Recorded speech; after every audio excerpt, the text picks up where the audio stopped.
Hello everyone, welcome to my channel. I am Nidhi. So today we are going to start a class 11th chapter An Introduction to Art. तो इसके अलावा अगर आपको किसी भी chapter की summary या फिर क्वेश्चन आंसर करने हैं तो वो सब मैंने करवा रखा है।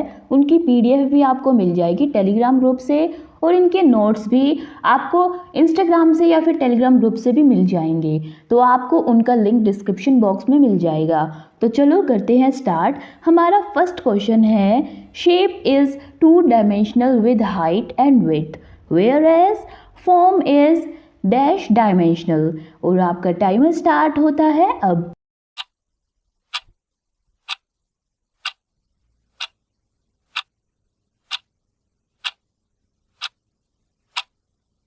तो इसका आंसर है ऑप्शन बी 3। तो हमारी जो फॉर्म होती है वो 3 डायमेंशनल होती है, 3D होती है, और जो शेप होती है वो 2 डायमेंशनल होती है। इसके बाद नेक्स्ट क्वेश्चन है when we mix one primary and one secondary colour we get a dash colour. आपका टाइमर स्टार्ट होता है अब।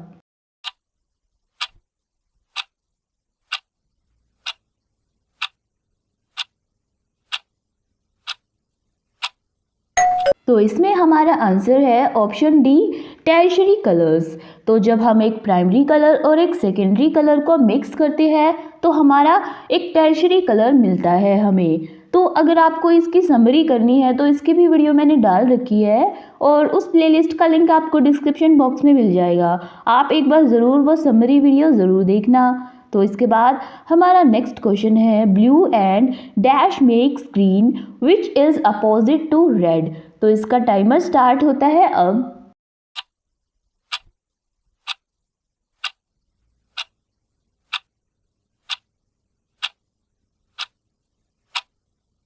तो हमारा आंसर है ऑप्शन ए येलो। इसके बाद नेक्स्ट क्वेश्चन है dash and yellow forms orange which is opposite to blue.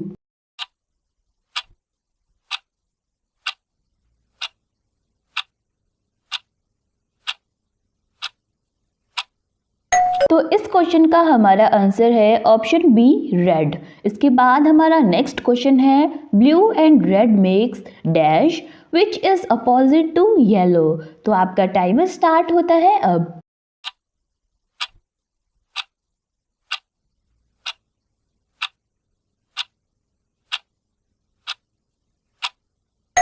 तो इसमें हमारा आंसर है ऑप्शन सी वायलेट। इसके बाद हमारा नेक्स्ट क्वेश्चन है texture is the dash of materials either visual और टेक्टाइल।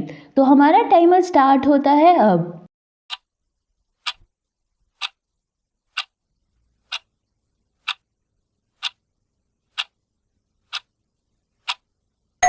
तो इसमें हमारा आंसर है ऑप्शन ए सरफेस क्वालिटी। तो हमारा नेक्स्ट क्वेश्चन है dash refers to the way a surface actually feels और लुक्स लाइक्स। तो इसमें हमारा टाइमर स्टार्ट होता है अब।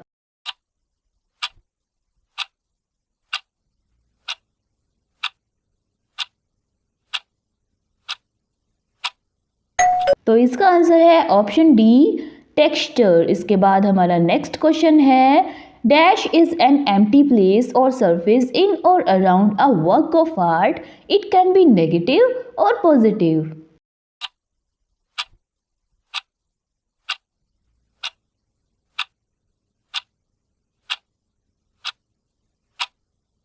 तो इस क्वेश्चन का हमारा आंसर है ऑप्शन बी स्पेस। इसके बाद नेक्स्ट क्वेश्चन है dash is the path of a dot through a space.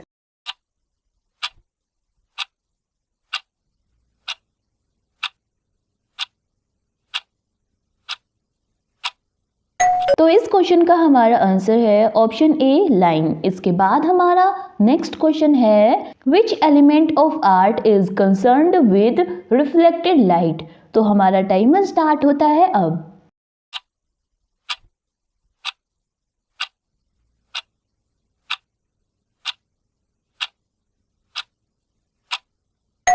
तो इसका आंसर है ऑप्शन बी कलर। इसके बाद हमारा नेक्स्ट क्वेश्चन है which of the following is the meaning of प्रमाणम।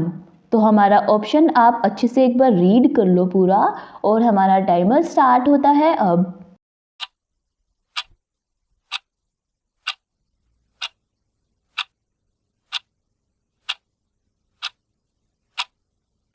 तो इसका आंसर है option B, correct measurement and structure. तो इनके जो भी मीनिंग थे, हमारे जो 6 लिम्स थे, उनके जो मीनिंग या फिर पूरी एक्सप्लेनेशन मैंने हमारी जो समरी वाली वीडियो थी उसमें करवा दी थी, तो आप वो वीडियो ज़रूर देख लेना। तो इसके बाद हमारा नेक्स्ट क्वेश्चन है, balance is of 3 types, formal, informal and dash.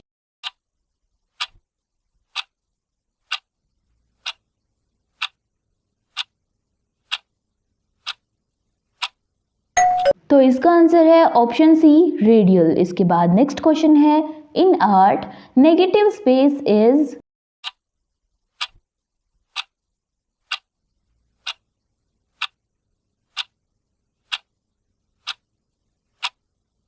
तो इसका आंसर है option C, empty area on the art work. इसके बाद हमारा नेक्स्ट क्वेश्चन है, which of the following is correct with respect to varnika bhanga.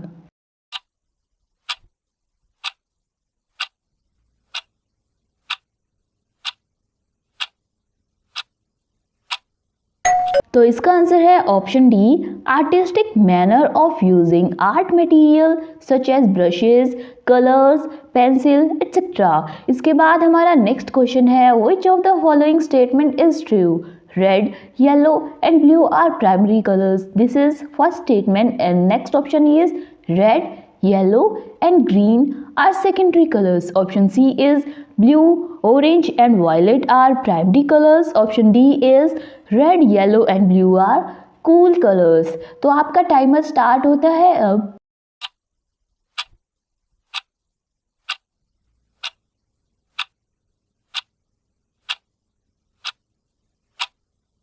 तो इसका आंसर है option A, red, yellow and blue are primary colours. इसके बाद हमारा नेक्स्ट क्वेश्चन है, जो कि हमें ये चूज़ करना है, जो हमारी टेबल है, इस टाइप के भी क्वेश्चन आ सकते हैं आपके, तो ये आंसर भी आप जल्दी जल्दी बताओ।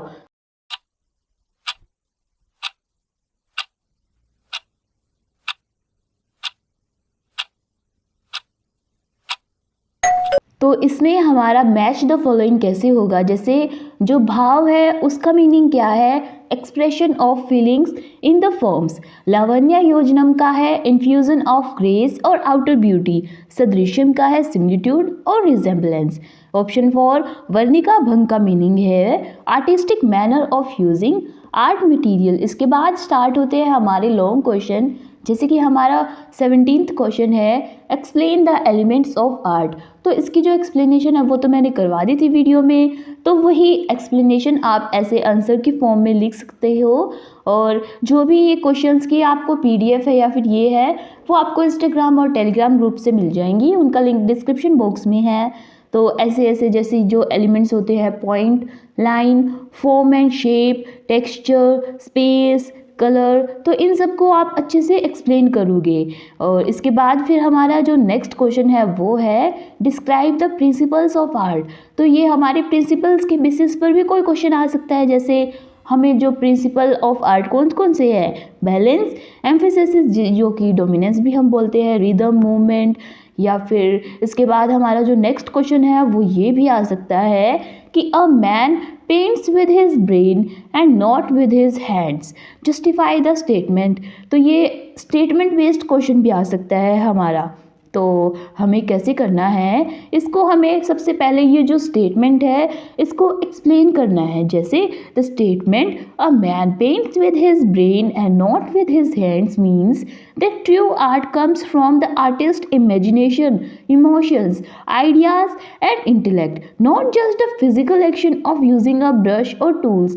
तो जो आर्टिस्ट के माइंड में आर्ट के बारे में जो इमेजिनेशन के बेस्ड पर, इमोशन, आइडियाज़ के बेस्ड पर होती है ना आर्ट, वो सिर्फ फिजिकल एक्शन पर ही बेस्ड नहीं होती।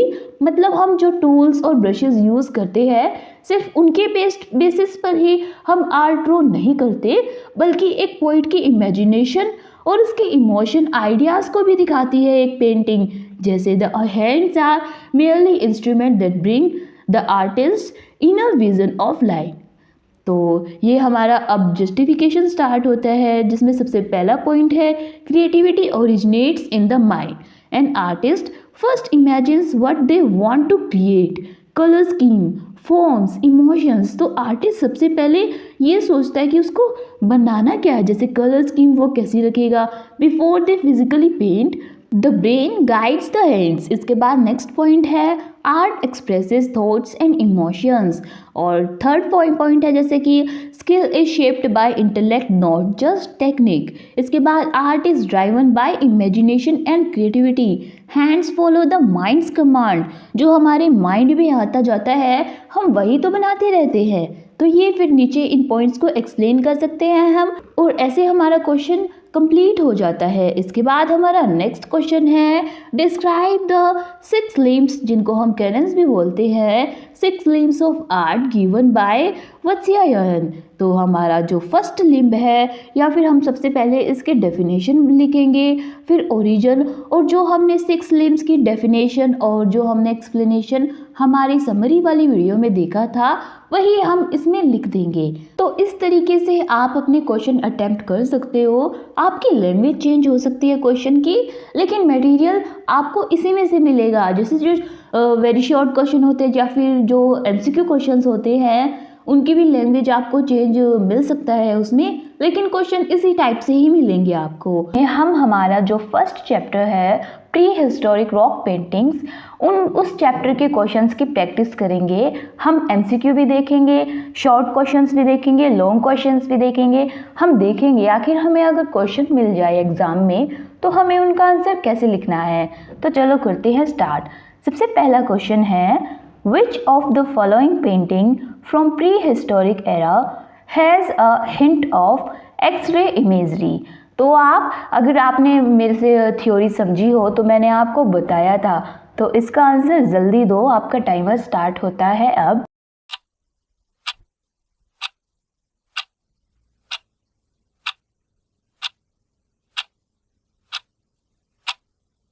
And the answer is a roaring animal. तो आप साथ साथ कमेंट सेक्शन में इनका आंसर देते रहना ताकि आपकी भी प्रैक्टिस हो जाए। And next question is choose the correct order of the pre historic periods. Option A Chalcolithic or Copper Age, after that medieval, Upper Paleolithic, Mesolithic, Early Historic. Option B is Early Historic, Medieval, Upper Paleolithic, Mesolithic, Chalcolithic or Copper Age. Option C is Upper Paleolithic, Mesolithic, Chalcolithic or Copper Age, Early Historic, Medieval. Option D is Mesolithic, Chalcolithic or Copper Age, upper Palaeolithic, early historic, medieval. तो जल्दी जल्दी comment section में answer दीजिए और आपका timer start होता है अब।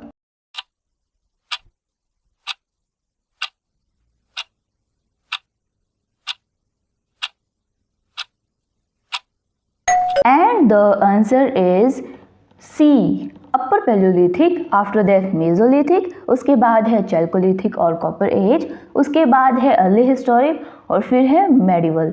तो हमारा नेक्स्ट क्वेश्चन है where have the most number of prehistoric rock paintings have been found in India. तो हमारे इंडिया में प्री हिस्टोरिक रॉक पेंटिंग सबसे ज़्यादा कहाँ पर मिली है।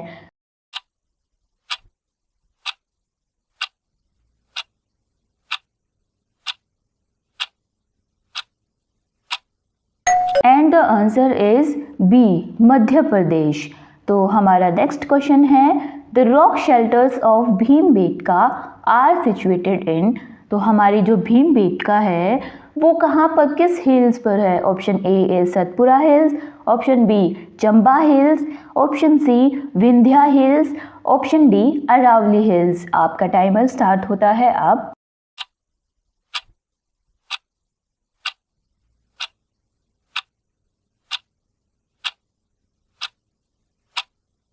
And the answer is option C, Vindhya Hills. And the next question is which period is mainly represented in the prehistoric paintings of Bhimbetka। तो हमारी जो भीमबेटका की पेंटिंग्स थी, प्री हिस्टोरिक पेंटिंग्स, तो वो कौन से पीरियड की है मेनली। तो हमारा ऑप्शन ए है Mauryan period, option B mesolithic period, option D Gupta period, option D Mughal period. तो आपका टाइमर स्टार्ट होता है अब।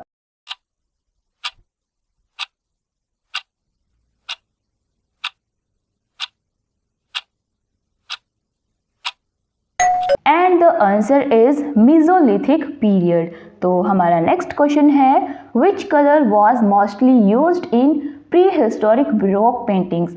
हमारी जो प्री हिस्टोरिक रॉक पेंटिंग्स थी उनमें मेनली कौन सा कलर यूज होता था? Option A is blue, option B green, option D red and white and option D is yellow. तो आपका टाइमर स्टार्ट होता है अब।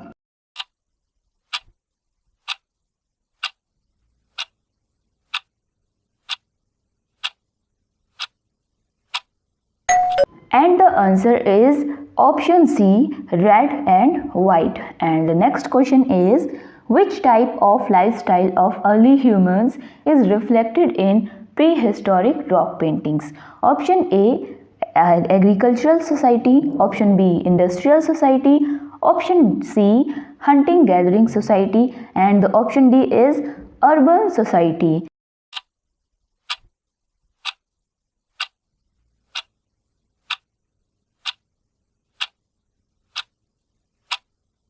And the answer is option C, hunting gathering society. तो इसके बाद नेक्स्ट क्वेश्चन है which stone colour provided red pigment in prehistoric art? And the option A is hematite, option B lapis lazuli, option C malachite, option D limestone.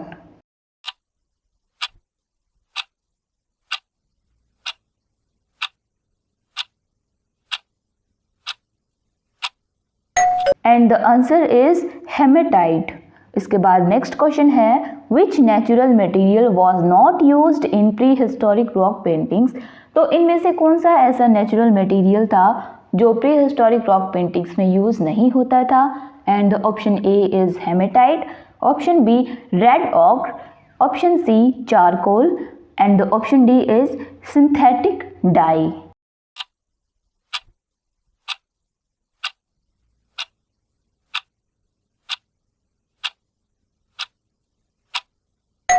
And the answer is option D synthetic dye. इसके बाद next question है what were the main subjects of prehistoric rock paintings? Option A is god and goddess, option B kings and queens, option C hunting scenes of daily life, option D palaces and forts.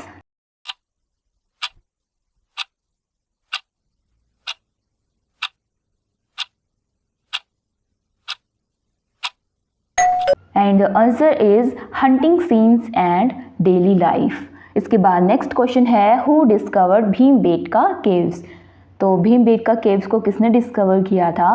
तो इसका first option है Charles Masson, option B doctor Vishnu Wakankar, option C Alexander Cunningham, option D John martial.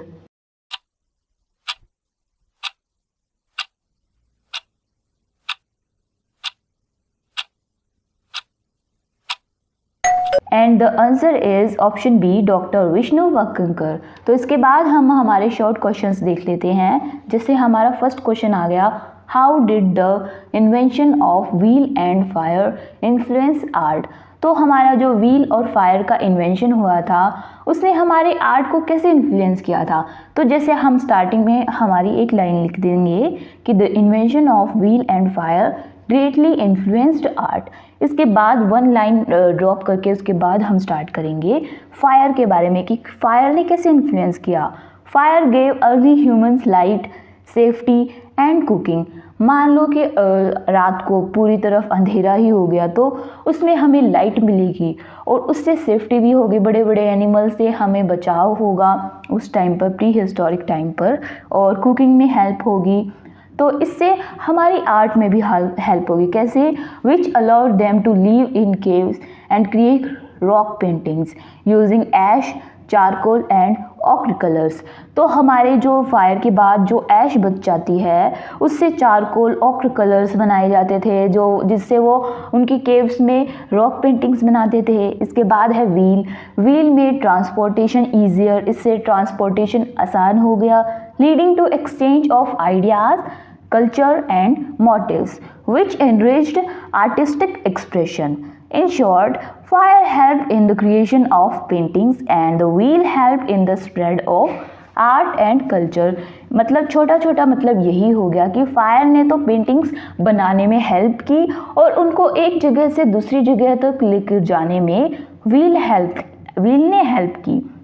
तो इसके बाद next question है right a brief note on the pre historic paintings. जैसे कि हमारे सिलेबस में 2 पेंटिंग्स है, रॉरिंग एनिमल और विजार्ड डांस, तो इन दोनों का ही ये डिस्क्रिप्शन आ सकता है। जैसे हमारा ये क्वेश्चन है, इसमें हम सबसे पहले मीडियम लिख देंगे, फिर लोकेशन, उसकी थीम लिख देंगे, फिर डिस्क्रिप्शन स्टार्ट कर देंगे। जैसे मीडियम है mineral colour stone, location Bhimbetka cave, और इसकी थीम क्या थी, hunting scene depicting supremacy of humans on other animals in the prehistoric era। इसका डिस्क्रिप्शन लिखेंगे जैसे some animals are drawn surrounding a man holding a weapon like object. जैसे एक आदमी ने बीच में खड़ा है और वो कुछ वेपन लाइक ऑब्जेक्ट लेकर खड़ा है, उसके चारों तरफ एनिमल्स बनाए गए हैं। इसके बाद जैसे one animal is roaring toward a man standing in the centre. On one side, a peacock-like bird can also be seen along with other animals like bull, deer, and cow, etc. Bold black lines are drawn without any feeling of color into them. तो इसके बाद हम लिख देंगे there is a rare example of X-ray imagery because in one cow there is an unborn baby in a miniature form। तो यहाँ पर आ गया वो एक्सरे इमेजरी वाला, जैसे हमने MCQ क्वेश्चंस में देखा था। This shows their development as intelligent being who could communicate and express through art with the help of simple line drawings. The repetition of animal forms has created a rhythm and movement in the composition। तो इतना भी लिखोगे आपको फिर भी full marks मिल जाएंगे। इसके बाद जैसे हमारी विजार्ड डांस जो पेंटिंग है उसके बारे में आ जाए डिस्क्रिप्शन, तो हम लिखेंगे जैसे मीडियम लिख दिया पहले, लोकेशन, फिर इसकी थीम, उसके बाद ऐसे ही सेम इसका डिस्क्रिप्शन। इसके बारे में हम हमारी जो थ्योरी है उसमें पढ़ चुके हैं। अगर आपने वो वीडियो नहीं देखी है तो पहले आप वो देखें, उसके बाद आपको ये अच्छे से समझ में आएगी। तो उनका लिंक आपको डिस्क्रिप्शन बॉक्स में मिल जाएगा। इसके बाद इनकी लैंग्वेज बदल कर भी आ सकता है, जैसे explain the 2 paintings from pre historic period given in your course of study. तो हमारी जो ये प्री हिस्टोरिक पीरियड की 2 ही पेंटिंग है, विजार्ड डांस और है रोरिंग एनिमल। तो हम इन दोनों को ही इसमें ऐसे ही एक्सप्लेन कर देंगे जैसे हमने हमारे जो पहले वाला क्वेश्चन है उसमें एक्सप्लेन किया था। देखो बिल्कुल सेम ऐसे ही करना है। इसके बाद हमारा नेक्स्ट क्वेश्चन है describe the art of prehistoric era from Bhimbetka caves. तो इसमें हमें भीमबेटका केव्स के बारे में बताना है। पहले हम उसकी डिस्कवरी लिख देंगे। The caves of Bhimbetka were discovered in 1957 to 58 by a brave archaeologist doctor Vishnu Wakankar. तो ये हमने हमारा MCQ भी देखा था। इसके बाद हम लिखेंगे these caves remained covered with dense forest and vegetation that protected these rocks paintings from natural calamities. तो ये हमारी जो केव्स थी इनके चारों तरफ बड़े ही घने जंगल थे और वेजिटेशन थी जो इनको हमारी जो नेचुरल कैलेमिटीज़ थी उनसे बचाता था। जैसे कोई भी भूकंप आ गया या फिर तूफान, आंधी तूफान, उनसे बचाती थी इन केव्स को। इसके बाद इसकी लोकेशन है, these caves are close to Bhopal on the way of Hoshangabad in Madhya Pradesh. Spread in an area of 10 square kilometer, has about 800 rock shelters out of which 500 have paintings। Material used, इसके बाद लिखेंगे मटेरियल क्या use किया गया है, made by grinding various rocks and minerals like manganese, hematite and wooden gall. इसमें colours कैसे कैसे यूज़ किए गए हैं, जैसे रेड कलर है वो हेमेटाइट से लिया गया है जो मेनली हमारे इंडिया में जिसको गेरू भी बोलते हैं। उसके बाद ग्रीन कलर है एक स्टोन से लिया गया है, चैल्केडोनी स्टोन, और वाइट कलर लाइमस्टोन से, और ब्लैक कलर वुडन चारकोल से। और इसके बाद लिखेंगे the rock of mineral was first ground into powder then mixed with water and some thicky or sticky substance such as animal fat and extracts of leaves or gum or resin from trees। तो इसको पहले तो ऐसे grind किया जाता था और फिर इसको ये वाटर और ये कुछ मटेरियल्स के साथ मिक्स किया जाता था। और जो brushes were made of plant fibres, जो प्लांट फाइबर्स होती है, देखो जैसे ये इमेज में दिखाई है मैंने, इनसे ब्रशेस बनाई जाती थी।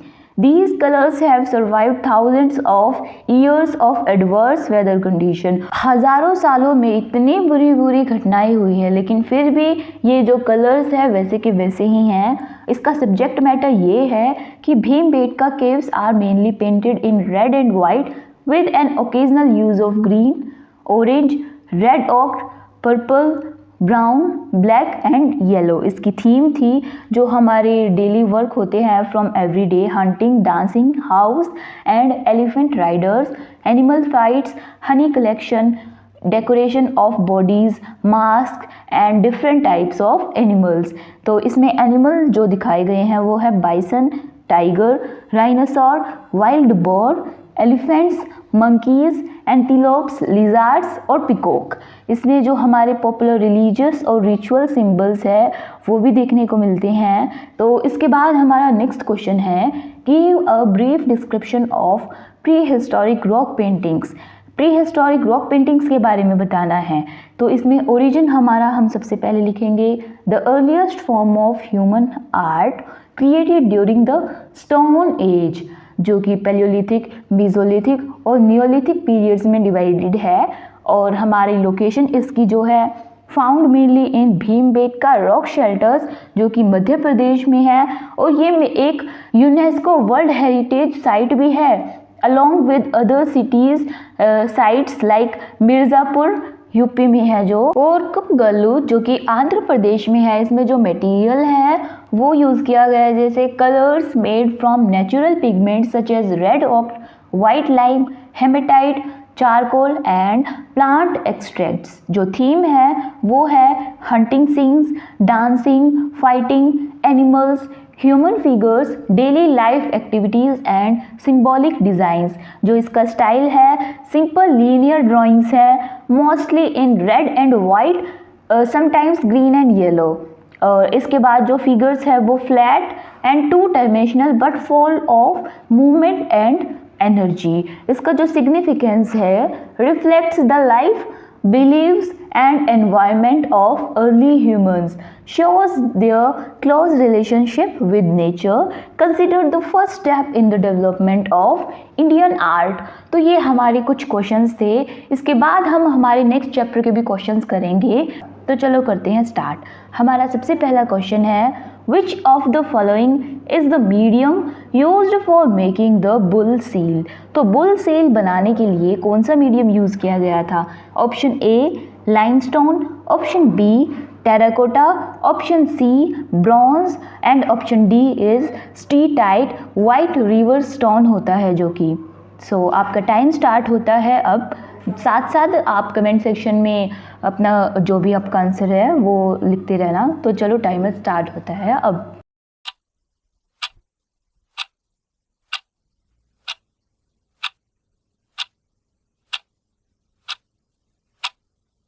And the answer is option D, steatite. And the next question is, which of the following is the location of the figure of the dancing girl? Dancing girl जो हमारा स्कल्पचर था उसकी लोकेशन क्या है? And option A is Mohenjo-daro, option B Lothal, option C Kalibangan and option D is Harappa. And the timer starts now.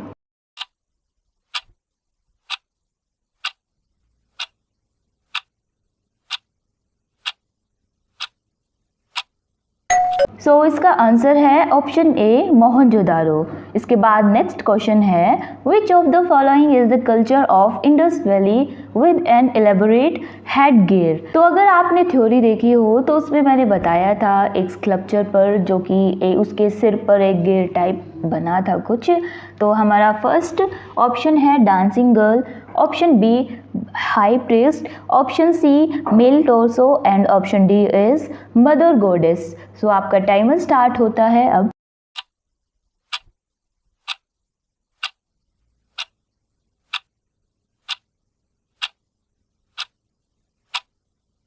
And the answer is option D mother goddess. इसके बाद हमारा next question है, lost wax process is an important technique for which of the following?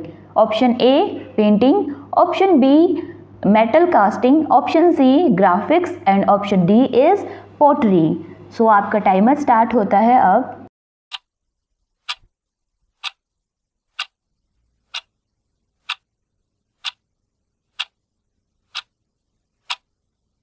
And the answer is option B, metal casting. इसके बाद आता है हमारा next question. Lost wax method is used for making sculptures of which material? Option A copper, option B bronze, option C steel, option D terracotta. And the timer starts now.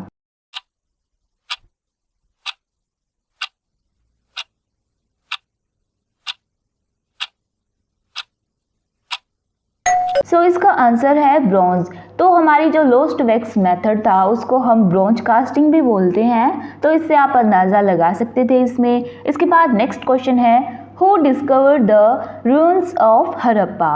Option A Charles Masson, option B John Marshall, option C Alexander Cunningham and option D is doctor Vishnu Wakankar.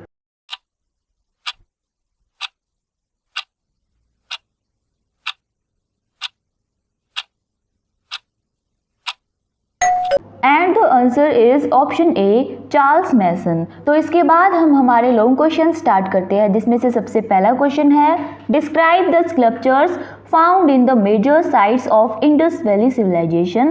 तो इसमें हमारे जो भी Indus valley civilisation में sculptures मिले थे वो हमें डिस्क्राइब करने हैं, जिसमें से हमारे 5 स्कल्पचर हमारे स्टडी जो करने हैं हमें हमारे कोर्स में, वो सब हम इसमें लिखेंगे। तो इस टाइप का क्वेश्चन हमारा ऐसे भी आ सकता है कि आप मदर गॉडेस को बताओ, आप डांसिंग गर्ल को बताओ, ऐसे भी आ सकता है, और ये कंबाइंड भी आ सकता है। तो आपके ये हर एक टाइप के क्वेश्चन कवर हो जाएंगे इसमें, इसीलिए मैंने ये एक ही क्वेश्चन रख लिया। इसके बाद तो चलो हम हमारा आंसर देखते हैं। हमारा सबसे पहला स्कल्पचर है मदर गॉडेस, जिसका मीडियम था टेराकोटा और जो मोहनजोदारो में मिली थी। तो इसका डिस्क्रिप्शन कैसे लिखेंगे? Large sized terracotta image representing mother goddess. The significance of the broad pen-like attachment on the both sides of the head is quite unique. The pinched nose and ornamentation are flatly laid on the body. She is just wearing a loincloth within girdle, small breast uncovered. Eyes are small balls of clay. This sculpture of mother goddess and various other mother goddesses were worshipped as the bestowers, givers of fertility and prosperity. तो इसको एकदम देवी की तरह ही पूजा जाता था। India is traditionally a country where more than 80% of its inhabitants are agriculturalists who naturally worship gods and goddesses of fertility and prosperity. She is perhaps the prototype of a crude idol of one such goddess. इसके बाद dancing girl, जिसका medium था bronze और जो मोहनजोदारो में ही मिली थी। इसका description हम कैसे लिखेंगे? This is one of the greatest achievements of the artists of Mohenjo-daro as the masters of miniature. इसकी हाइट थी 4 inches, yet it speaks volumes of metal casters' excellent skills. This shows a female figure standing in Tribhanga pose and as if relaxing after a dance number, with her right hand resting on her hip and left entirely covered with bangles, resting on her left leg forward. इसके बाद head is slightly tilted and hairs are tightened. Eyes are closed. Neck is decorated with a cowrie shell necklace. Her arms and legs look disproportionate, maybe for the sake of simplicity. The lips and nose are thick. Half-closed eyes resemble the limestone bust of high priest. The female figures of this civilization are believed to be devoted to the power of fertility of women. इसके बाद next है mail torso. सबसे पहले तो मैं आपको sorry बोलना चाहूँगी, क्योंकि मैंने जो थ्योरी वाली वीडियो है उसमें मैंने इसका मीडियम टेराकोटा बता दिया था, लेकिन इसका मीडियम है रेड लाइमस्टोन। सो प्लीज़ ये करेक्ट कर लेना और शेयर कर देना अपने फ्रेंड्स को भी, ताकि उनको भी पता लग जाए, जिसने भी वो थ्योरी की वीडियो देखी हो उसको मतलब ये थी कि दीदी आपने ये गलत बता दिया।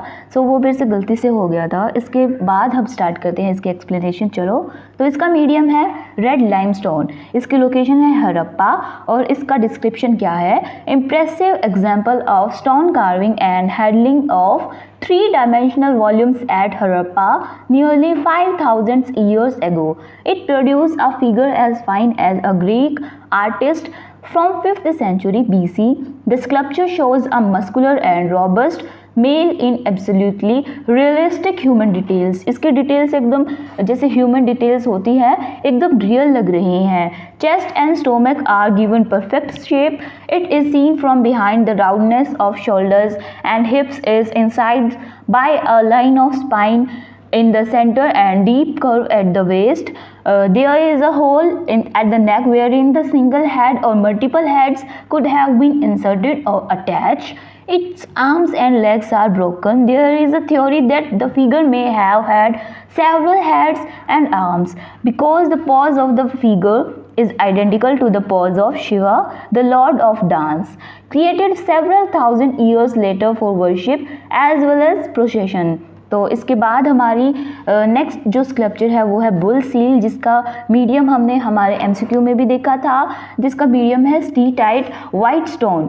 इसकी लोकेशन मोहनजोदारो और इसका डिस्क्रिप्शन है low relief square seal of a humped bull with engravings on top in a photographic script. It is likely that this popular cattle motif is related to the significance of the bull as a fertility and lunar symbol in ancient Mesopotamia. It could be the leader who stands for their protection and ensures breeding and reproduction, or it could be just an animal used to sacrifice offering to God by a powerful tribe. तो या तो ये एक normal animal हो सकता है या फिर ये एक एनिमल ऐसा हो सकता है जो सेक्रीफाइस या फिर गॉड को जैसे बलि चढ़ाना होता है ना, उस टाइप का, या फिर ये प्रोटेक्शन और ब्रीडिंग रिप्रोडक्शन के लिए कोई एक लीडर की तरह ही कोई सिंबल हो सकता है। It embossed body of the bull is strong with wide curve, large horns and dominant hump. Falls of skin hanging from neck are incised realistically. This bull is perhaps a prototype of Shiva's bull Nandi. इसके बाद हमारी जो last sculpture है हमारे syllabus में वो है painted अर्थनवेयर, जो कि एक तरह का टेराकोटा का ही एक यूटेंसिल टाइप सा ही है। इसका मीडियम है टेराकोटा, जो कि एक जार टाइप में है। इसकी लोकेशन है मोहनजोदारो और इसका डिस्क्रिप्शन देखते हैं। This big jar was used as a storage jar for grains in Harappa Mohenjodaro period. तो ये हड़प्पा और मोहनजोदारो में एक स्टोरेज जार की तरह यूज़ किया जाता था ग्रेन्स को स्टोर करने के लिए। तो this jar is made on potter's wheel with skilled hands. After baking it has been painted and decorated with lines, angles, circles, and mostly the designs have been drawn with black color on terracotta utensils and then smoothened by rubbing. तो पहले तो ये जो terracotta utensil था इसमें black colour की lines, angles, circles से design बनाया जाता था, फिर इसको रबिंग करके स्मूथ कर दिया जाता था। After this transparent coating is given to jars and pots. इसके बाद इस पर ट्रांसपेरेंट एक कोटिंग कर दी जाती थी। The shiny coating of Harappan pottery is the earliest example of its kind in the ancient world. It is strange that the material they used at that time was of such great quality that even after thousands of years the shine on them is still intact. मतलब कि इतनी अच्छी उस पर ये जो coating की गई थी, इतने सालों बाद भी वो कोटिंग, इसकी जो शाइनिंग है वो वैसी की वैसी ही है।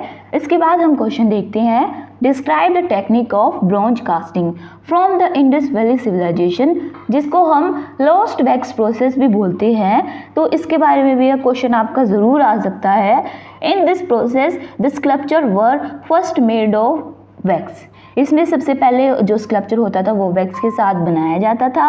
अ layer of clay was then put over this wax and the sculpture was then heated. इस पर फिर उसके बाद एक क्ले की एक लेयर लगा दी जाती थी, उसको हीट किया जाता था, जिससे कि जो क्ले में होल्स होते थे वो हीटिंग करने के बाद वो वहाँ से वो वैक्स बाहर निकल जाती थी। This resulted in the melting of wax through tiny hole made in clay mould.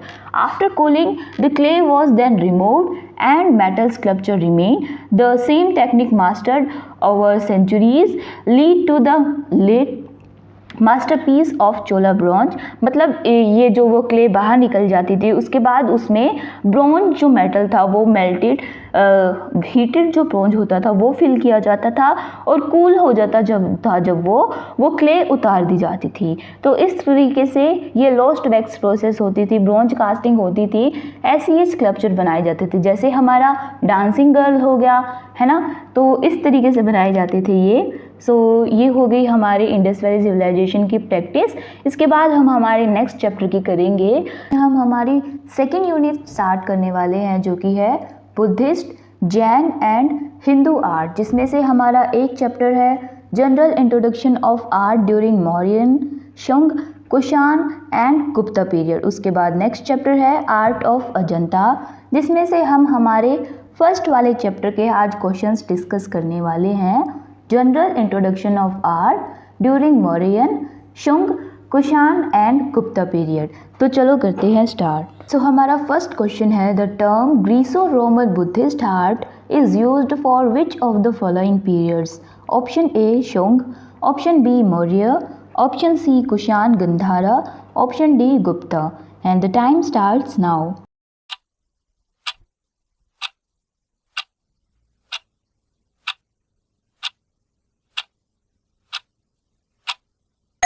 तो इसका हमारा आंसर है ऑप्शन सी कुषाण गंधारा। इसके बाद नेक्स्ट क्वेश्चन है the first representation of the Buddha in human form is attributed to which school in the art history?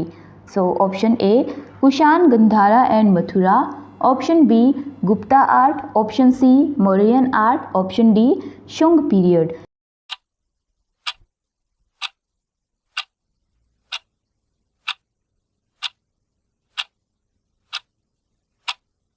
तो इसका answer है option A Kushan Gandhara and Mathura. इसके बाद नेक्स्ट क्वेश्चन है for which of the following reasons is the Didarganj Yakshi called as the Indian Mona Lisa? Option A enigmatic half smile on her lips, option B mirror like polish, option C elaborate jewellery, option D elegantly draped clothes.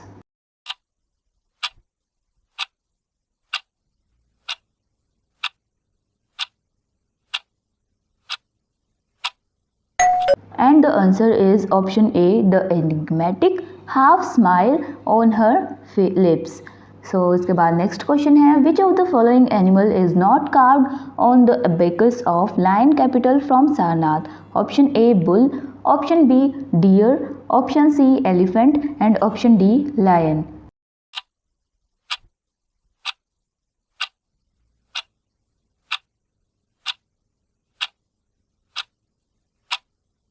तो इसका हमारा answer है option B dear.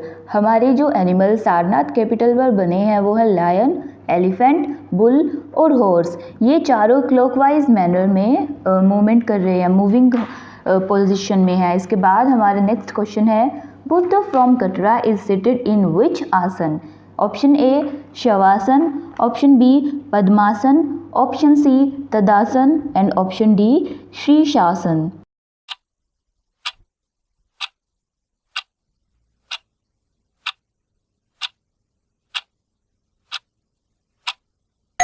इसका answer है option B Padmasana. इसके बाद next question है lion capital of Ashoka at Sarnath is adopted as national animal, state symbol of UP मतलब उत्तर प्रदेश। इसके बाद नेक्स्ट ऑप्शन है नेशनल एम्बलम ऑफ इंडिया या फिर है बुद्धिज्म सिंबल।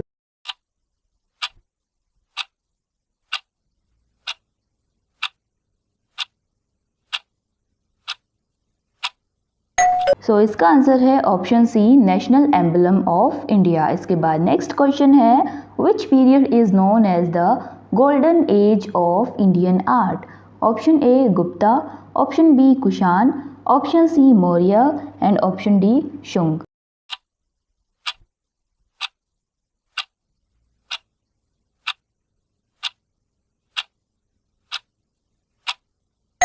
सो इसका आंसर है ऑप्शन ए गुप्ता। इसके बाद हम स्टार्ट करते हैं हमारे लॉन्ग क्वेश्चंस, जिसमें से फर्स्ट क्वेश्चन है, the Ashoka columns were works at of art, architecture and engineering. How far is the above statement true? Justify with the help of an example from your course. तो इसका हम answer कैसे लिखेंगे? The Ashokan columns, also called Ashoka pillars, जिनको Ashoka pillars भी बोलते थे, are considered one of the finest achievements of Mauryan art, architecture and engineering. The statement is true to a very large extent because these pillars represent a perfect blend of artistic beauty, architecture planning and technical skill. सबसे पहले देखते हैं art. The pillars were highly polished, shining like metal, showing a Mauryan polish technique. The capital's crowning parts were decorated with animals like lion, bull, elephant, horse, carved in naturalistic yet symbolic style. The most famous is the lion capital of Sarnath, which symbolizes Buddha's first sermon and has been adopted as the national emblem of India.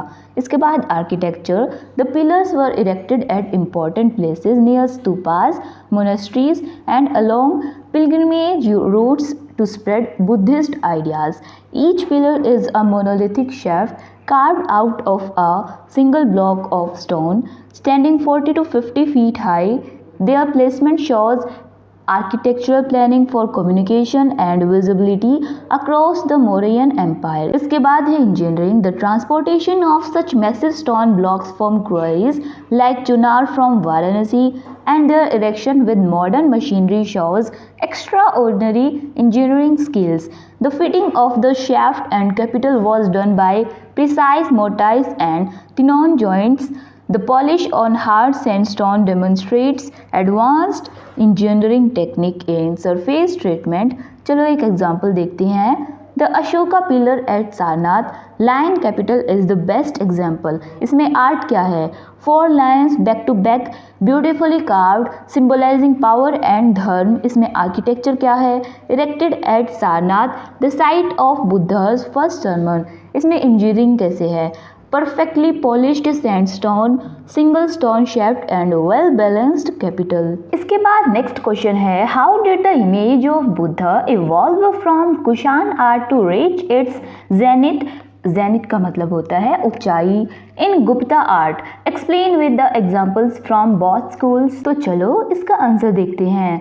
The image of Buddha went through a great transformation from the Kushan period to the Gupta period. First Kushan period, 1st to 3rd century CE. yes, इसका time period लिख देंगे. During the Kushan rule, 2 main schools of art developed, जिसमें से first था Gandhara school, जो कि north west India में था, mainly influenced by Greeks. Buddha was shown with realistic human-like features, strong Greek influence, curly hair, sharp nose, drapery with heavy folds like a Roman dog. Expression was earthly, human and naturalistic. Example, Bodhisattva head from Taxila. इसके बाद next school था Mathura school, जो कि northern India में था, indigenous style. Buddha was carved in red sandstone. More Indianized features, round face, smiling expression, broad shoulders. Drapery was light, clinging to the body, often transparent. Buddha shown in both standing and seated posture. Example, seated Buddha from Katratila. इसके बाद हम देखते हैं significance of Kushan art क्या रहे. For the first time Buddha was represented in human form. Earlier he was depicted through symbols like wheel, footprints, Bodhi tree etcetera. इसके बाद second है Gupta art, 4th to 6th century CE. The Gupta period is considered the golden age of Indian art, where the image of Buddha reached its spiritual zenith. Features came more idealized and spiritual rather than naturalistic. The face of Buddha showed calmness, serenity, and inner peace. The body was slim with perfect proportions, symbolizing divinity rather than humanity. Drapery was shown with simple, fine lines clinging closely to the body. The halo behind Buddha's head became more elaborate, signifying divine aura. Example, seated Buddha at Sarnath, one of the greatest masterpiece of Gupta art. इसमें हम Gupta art का significance देखते हैं. Buddha was transformed from a mere teacher in Kushan art to spiritual, divine figures radiating peace and compassion. इसके बाद हमारा next question है, describe the seated Buddha sculpture from your course of study that epitomizes the expertise of Gupta sculptors.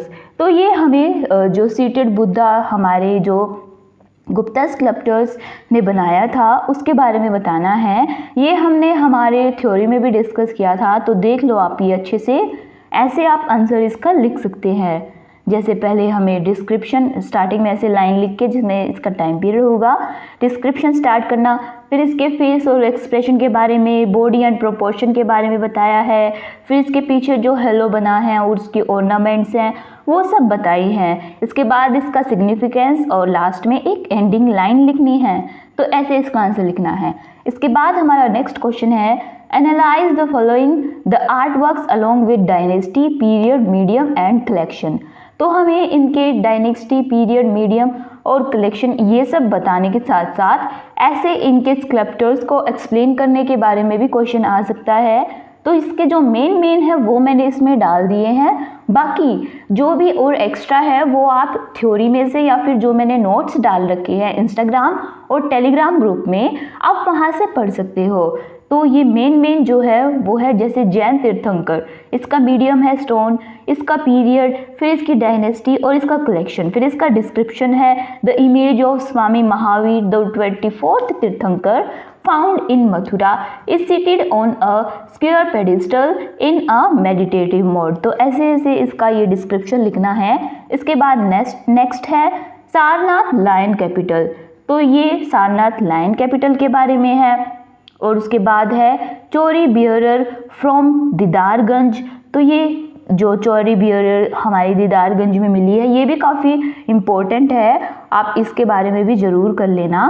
तो ये हमारा ये वाला हो गया. इसके बाद हम देखते हैं हमारा नेक्स्ट क्वेश्चन जो कि है, differentiate between the art of Gandhara and Mathura school of Kushan period. तो हमें इन दोनों के बीच डिफरेंस दिखाना है. सबसे पहले है गंधारा स्कूल. गंधारा स्कूल का रीजन हमने हमारे पिछले वाले जो हमारा पीछे जो क्वेश्चन था उसमें भी डिस्कस किया था. नॉर्थ वेस्ट इंडिया जो कि मेनली अफगानिस्तान से पंजाब तक का एरिया है, और हमारा मथुरा स्कूल था नॉर्थन इंडिया में, जैसे मथुरा उत्तर प्रदेश. इसमें इसके बाद इसका जो मटेरियल का डिफरेंस है, गंधार स्कूल में ग्रे सैंडस्टोन यूज़ करते थे जिसको सीस्ट स्टोन भी बोलते थे, और हमारे मथुरा स्कूल में रेड सैंडस्टोन. इन्फ्लुएंस किसका था यहाँ पर, ग्रीक का और रोमन आर्ट का इन्फ्लुएंस हमें गंधार आर्ट में मिला है. लेकिन मथुरा स्टाइल में हमें मेनली इंडियन स्टाइल से ही इन्फ्लुएंस मिलता है. और फीचर्स जैसे wavy curly hairs like Greek gods के होते थे, जो sharp nose, deep set eyes, heavy drapery like a Roman dog. तो ये गंधार स्कूल में और मथुरा स्कूल में राउंड फेस बनाते थे, full cheeks, smiling expression, Indian features, broad shoulders, light almost transparent drapery clinging to body. Art style भी different है, इसे देख सकते हो. फिर उसके बाद सब्जेक्ट मैटर भी और एक्सप्रेशंस, फिर उसके बाद एग्जाम्पल दे देंगे हम लास्ट में. तो ये हमारे कुछ इम्पॉर्टेंट क्वेश्चंस थे, इनको आप ज़रूर कर लेना. इनमें से आपका क्वेश्चन ज़रूर बन जाएगा, मतलब लैंग्वेज चेंज हो जाएगी लेकिन क्वेश्चंस यही बनेंगे. सो हम मिलते हैं नेक्स्ट चैप्टर में. इसके अलावा अगर आपको नोट्स चाहिए तो वो आप इंस्टाग्राम और टेलीग्राम ग्रुप से ले सकते हो. और प्लीज़ चैनल को सब्सक्राइब करना मत भूलना और अपने फ्रेंड्स और क्लासमेट्स के साथ भी ज़रूर शेयर करना. वाली वीडियो में हम हमारी आर्ट ऑफ अजंता जो हमारा चैप्टर है क्लास 11th फाइन आर्ट्स का, उसके क्वेश्चंस की प्रैक्टिस करने वाले हैं। तो चलो करते हैं स्टार्ट। हमारा फर्स्ट क्वेश्चन है, in which cave is the painting of Padmapani Bodhisattva found? Option A cave number 1, option B cave number 10, option C cave number 17 and option D cave number 26। So आपका टाइमर स्टार्ट होता है अब।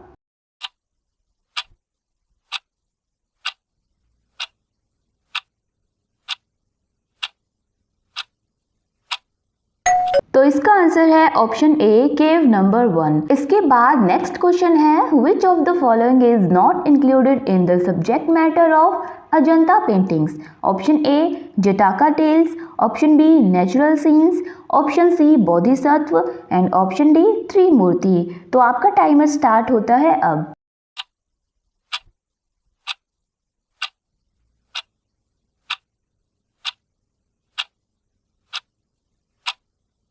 तो इसका answer है option D Trimurti. इसके बाद next question है, the caves of Ajanta are located इन?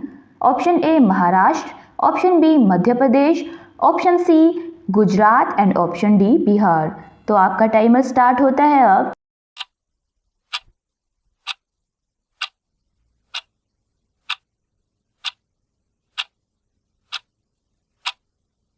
तो इसका आंसर है ऑप्शन ए महाराष्ट्र। महाराष्ट्र में औरंगाबाद के पास ये केव्स सिचुएटेड है। इसके बाद हमारा नेक्स्ट क्वेश्चन है, the technique of Ajanta mural is? Option A oil painting, option B fresco on wet plaster, option C miniature, option D mosaic.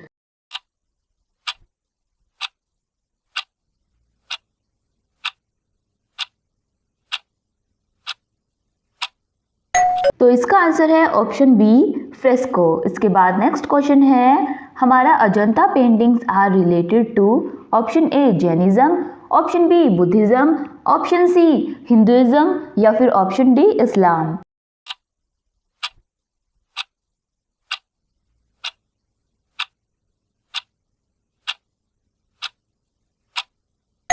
तो इसका आंसर है ऑप्शन बी बुद्धिज्म। इसके बाद हमारे स्टार्ट होती है लॉन्ग क्वेश्चन, जिसमें पहला क्वेश्चन है, write an essay of art of Ajanta frescoes describing the location, subject matter, technique, characteristics and a painting given in your course of study। तो इस वाले क्वेश्चन में मैंने इनके सबके सारे ही क्वेश्चंस इंक्लूड कर दिए। बेशक से आपका लोकेशन के बारे में आ जाए, आपका सब्जेक्ट मैटर के बारे में आ जाए, टेक्निक, कैरेक्टरिस्टिक कोई भी आ जाए। इसमें पेंटिंग तो एक ही बतानी थी, लेकिन मैंने दोनों पेंटिंग ही इंक्लूड कर दी है इसमें। तो चलो करते हैं हमारा आंसर स्टार्ट।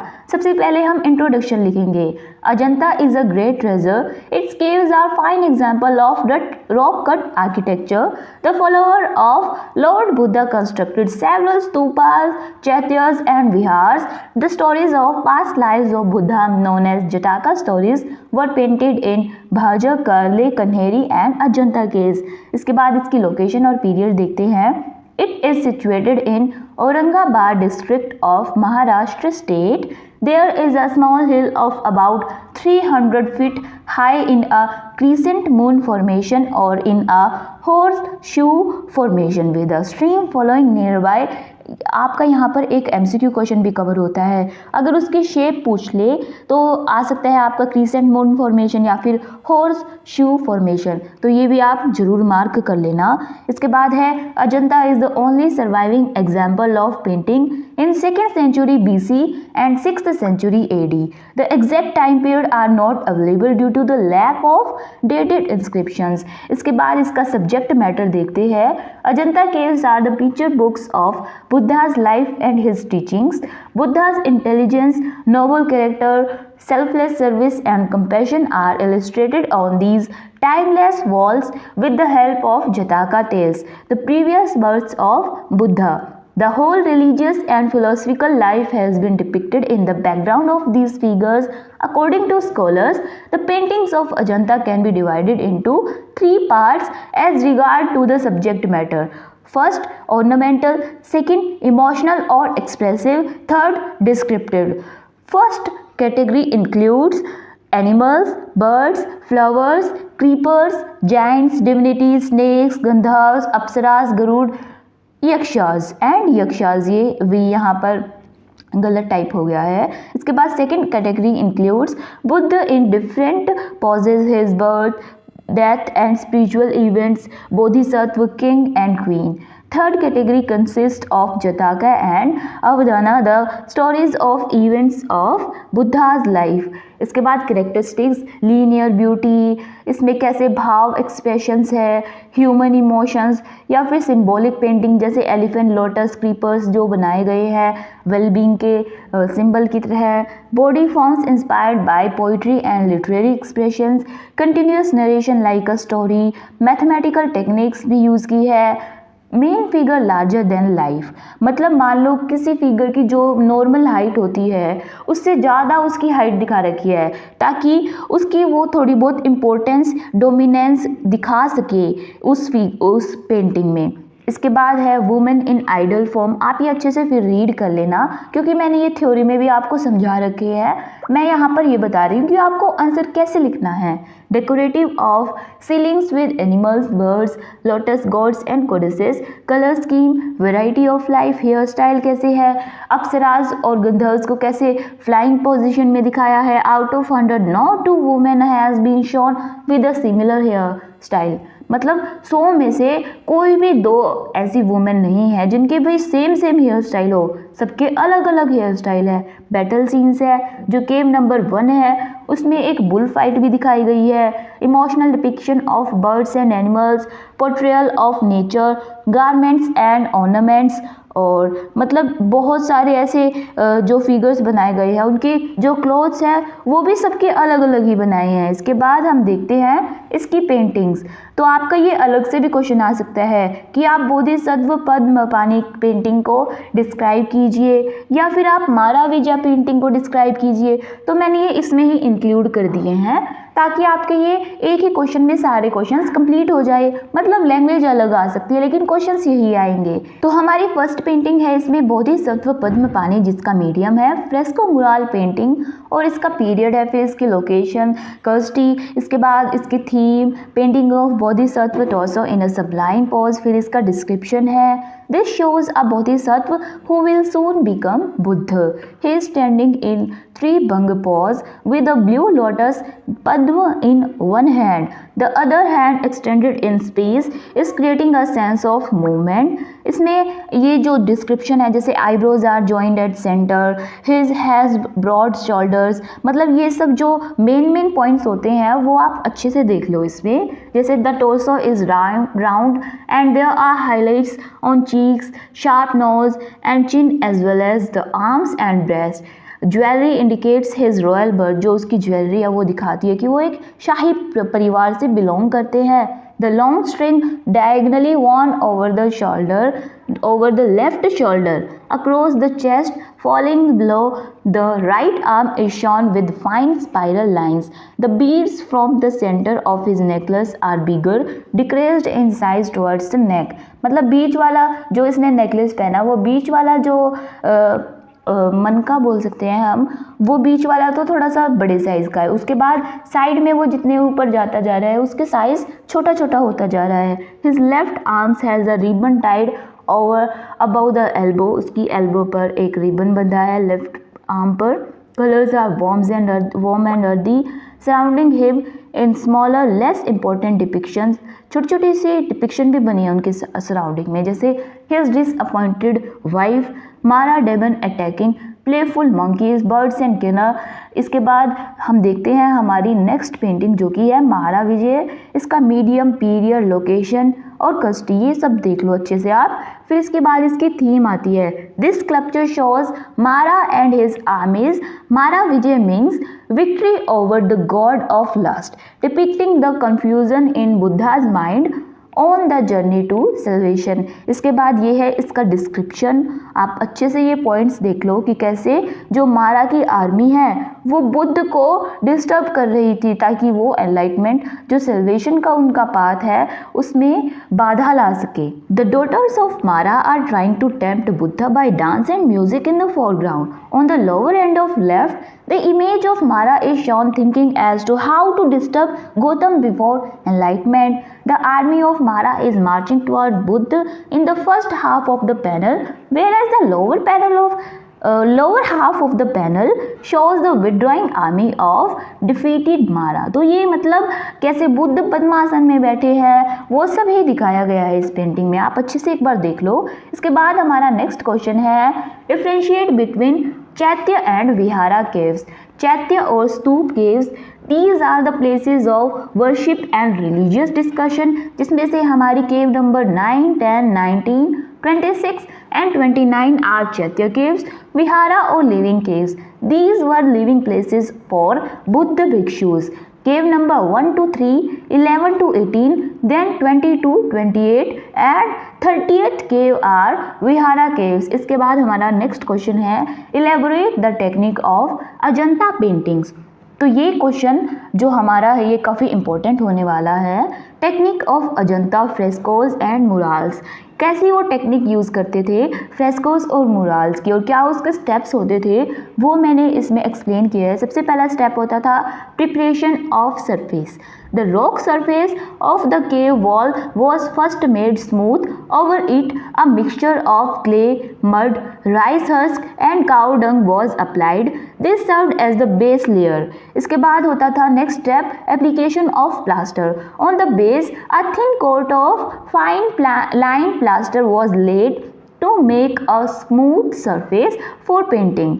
इसके बाद outlining, artist first drew outlines of figures and scenes using red oak. These sketches acted as guides for the final painting. इसके बाद होती थी colouring, natural minerals and vegetable pigments were used. Red ऑक, yellow ऑक, lamp black, lapis lazuli जो कि blue एक colour होता था, green from malachite and white lime were common. Color were filled in carefully starting from lighter shade to darker ones.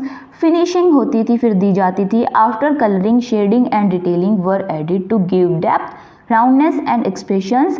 Eyes, ornaments and fine lines were done last. तो ये होते हैं हमारे कुछ important questions। मैंने इसमें MCQ भी करवा दिया आपके और लॉन्ग और शॉर्ट क्वेश्चंस भी। अगर आप ये कर लोगे तो आपका काफ़ी अच्छा एग्ज़ाम होने वाला है। इसमें मतलब थोड़ी बहुत लैंग्वेज चेंज हो जाएगी लेकिन क्वेश्चंस इसी टाइप के आएंगे। हम हमारे नेक्स्ट चैप्टर के क्वेश्चंस स्टडी करेंगे, प्रैक्टिस करेंगे, जो कि चैप्टर है हमारा इंडियन टेम्पल स्कल्पचर्स। तो चलो करते हैं स्टार्ट। अगर आपको इसकी PDF चाहिए तो वो आपको इंस्टाग्राम और टेलीग्राम ग्रुप से मिल जाएगी। तो हमारा फर्स्ट क्वेश्चन है under which dynasty was the descent of the Ganges made? Option A Chandelas, option B Pallavas, option C Cholas या फिर ऑप्शन डी राष्ट्रकूट। तो हमारा टाइमर स्टार्ट होता है अब।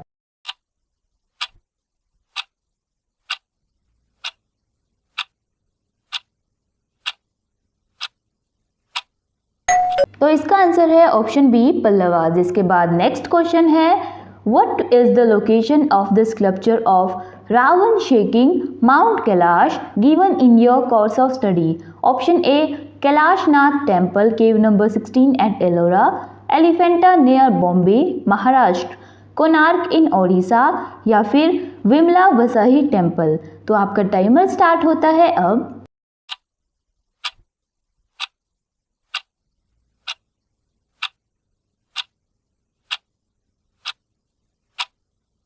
तो इसका आंसर है option B Elephanta near Bombay Maharashtra. इसके बाद नेक्स्ट क्वेश्चन है the temple style in south India is called? Option A Dravid, option B Vasara, option C Nagara या फिर ऑप्शन डी इंडो आर्यन। तो हमारा टाइमर स्टार्ट होता है अब।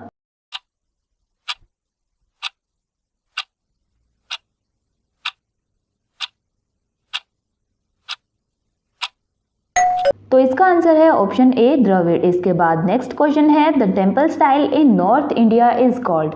Option A Dravid, option B Vasara, option C Nagara या फिर ऑप्शन डी इंडो आर्यन।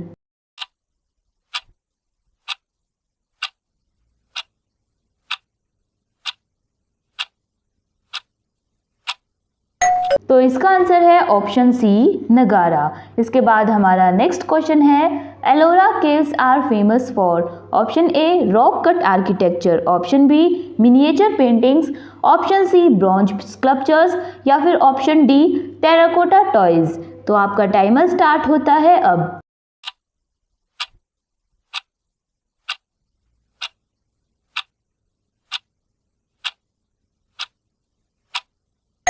इसका आंसर है option A rock cut architecture. तो हम अब लॉन्ग क्वेश्चन देखते हैं एक। This relief is a masterpiece of classic art in the breadth of its composition, the sincerity of its impulse. तो ये लाइन्स है रेन ग्रोस्ट की, और तो इसमें हमारा क्वेश्चन जो है वो है justify the comment and describe the sculpture descent of Ganges along with its location, period, medium and dynasty. तो हम इसका आंसर कैसे देंगे? सबसे पहले हम इसका जस्टिफिकेशन देंगे इस स्टेटमेंट का। तो हमारा पॉइंट स्टार्ट होता है ब्रेथ ऑफ इट्स कंपोजिशन से। The relief is a monumental work, a gigantic open air rock relief covering a vast area and it's depicts a rich and comprehensive narrative of the Ganges descent and its earthly significance, sincerity of its impulse. This refers to the deep reverence and love of nature evident in the sculpture. It draws all creatures from gods and humans to animals and spirits and together in a unified celebration of the sacred river. इसके बाद है masterpiece of classic art का जो justification है। The work is considered a prime example of classical Indian art due to its sophisticated composition, execution and its capacity to evoke deep emotion and spiritual meaning। इसके बाद हम जो हमारी descent of Ganga जो हमारा स्कल्पचर है उसका हम डिस्क्रिप्शन देखते हैं। इसकी लोकेशन है, जो पीरियड है या मीडियम डायनेस्टी वो सब। मीडियम इसका है ग्रेनाइट रॉक, पीरियड है 7th सेंचुरी एडी और डायनेस्टी है पल्लव्स। इसकी लोकेशन है महाबलीपुरम तमिलनाडु। इसकी थीम जो है a low relief sculpture depicting the legend of the fall of Ganges from heaven, और ये है इसका डिस्क्रिप्शन। तो ये मैंने आपको थ्योरी में भी करवा रखा है, आप ये अच्छे से देख लो कि कैसे इसका डिस्क्रिप्शन लिखना है हमें, इसमें इसका स्कल्पचर के बारे में बताना है, क्या इसमें कैसे है, मतलब ये इसका डिस्क्रिप्शन ऐसे लिखना है। वैसे मैंने ये आपको थ्योरी में भी करवा दिया है। तो इसके बाद हमारा नेक्स्ट क्वेश्चन है describe the sculpture of 3-headed God in Ellora from your course of study. तो हमने जो 3 मूर्ति जो हमने स्कल्पचर देखा था, तो ये उसका ही हमें यहाँ पर डिस्क्रिप्शन देना है। तो कैसे लिखना है? सबसे पहले the cave temple of Elephanta about 850 AD found on a beautiful little island about 10 km from Bombay are carved in same style as the Ellora caves. This remarkable sculpture, more collectively named as Sadasiv or Mahesha, Great Lord, is more of Mukhling than a full figure of Shiva. This triple-headed sculpture symbolizes 3 aspects of the mysterious Hindu divinity: the central head, right head और कैसे जो third head है, left head है, वो सब का description आप ये अच्छे से एक बार रीड कर लो यहाँ पर। इसके बाद हमारा जो नेक्स्ट क्वेश्चन है what are the main classifications of Indian temple in the north and south India. जो हमारा नॉर्थ और साउथ इंडिया में जो टेम्पल बनाने के लिए जो स्ट्रक्चर यूज़ किया जाता है उसको हमें क्लासीफाई करना है। जो हमारा नॉर्थ इंडिया का टेम्पल स्टाइल है वो है नगारा स्टाइल, जो कि हमारा नॉर्दर्न इंडिया में जैसे हिमालयाज टू दक्कन प्लेटू तक यूज़ किया जाता है। इसके फीचर्स क्या होते हैं? इसमें टावर्स बनाए जाते हैं जिनको शिखर बोला जाता है, और ये कर्विलियर इन शेप होते हैं। स्केयर सेंक्टम जिनको गर्भगृह बोला जाता है। मंडप बनाए जाते हैं, पिलर्ड होल होता है ना जो सामने की तरफ जो बनाया जाता है उसको मंडप बोलते हैं। और नो एलेबोरेट बाउंड्री वॉल्स और गेटवेज, इसमें कोई भी ऐसी बड़ी बड़ी गेटवे नहीं होते। Ornamentation with sculptures and carvings, examples है सन टेम्पल जो कि कोणार्क में है, कंदारिया महादेव टेम्पल खजुराहो में मध्य प्रदेश में है, जो विश्वनाथ टेम्पल जो कि वाराणसी में है। इसके बाद हमारा जो साउथ इंडिया के टेम्पल स्कल्पचर्स होते हैं, जो स्ट्रक्चर्स होते हैं वो है द्रविड़ स्टाइल, ये मेनली जो हमारा साउथ इंडिया, तमिलनाडु, कर्नाटका, आंध्र प्रदेश और केरला, इस रीजन में ही हमारा मिलता है। इसके फीचर्स क्या होते हैं, इसमें टावर जिनको विमान बोला जाता है पिरामिड शेप के होते हैं, फ्लैट होते हैं टॉप पर। तो जैसे आप ये एग्जांपल्स देख रहे हो ना इमेजेस में, तो यहाँ हमारे साउथ इंडिया में इस तरीके से मिलते हैं और ये बड़ी बड़ी वॉल से सराउंडेड होते हैं। Enclosed courtyard with subsidiary shrines, gopuram मिलते हैं हमें, और नेट गेटवे टावर्स होते हैं ये जिनको गोपुरम बोला जाता है, और large temple complexes with tanks and mandaps. Example है बृहदेश्वर टेम्पल जो कि तंजावर में है तमिलनाडु में, मीनाक्षी टेम्पल जो मदुराई में है, और विरूपक्ष टेम्पल जो कि हम्पी में है। तो ये हमारा साउथ इंडिया का स्टाइल हो गया। इसके बाद हमारा नेक्स्ट क्वेश्चन है, what is the difference between a round sculpture and a hollow sculpture. तो हमारा आंसर देखते हैं हम, राउंड स्कल्पचर क्या होते हैं, जो स्कल्पचर इन द राउंड। इसकी डेफिनेशन क्या होगी, अ sculpture that is free standing and can be viewed from all sides. मतलब ऐसा स्कल्पचर जो चारों तरफ से देखा जा सकता है। और होलो स्कल्पचर वैसे होते हैं जो फ्री स्टैंडिंग नहीं होते बल्कि कार्व्ड, जिनको कार्विंग करके बनाया जाता है या फिर किसी ऐसे सरफेस पर, वॉल पर, स्लैब पर बनाया जाता है जिनको, तो वो होते हैं हमारे होलो स्कल्पचर।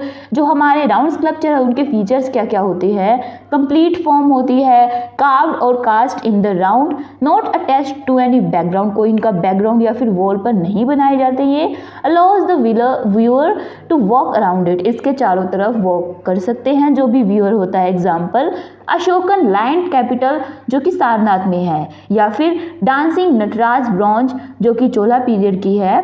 और हमारा जो होलो स्कल्पचर है उसके फीचर्स क्या है, figures project out only partially from the background, can not be viewed from all sides, only from the front. तो हम इसको सिर्फ फ्रंट से ही देख सकते हैं। Example decent of the Ganga जो कि महाबलीपुरम में हमने पहले वाले जो क्वेश्चन में भी डिस्कस किया था।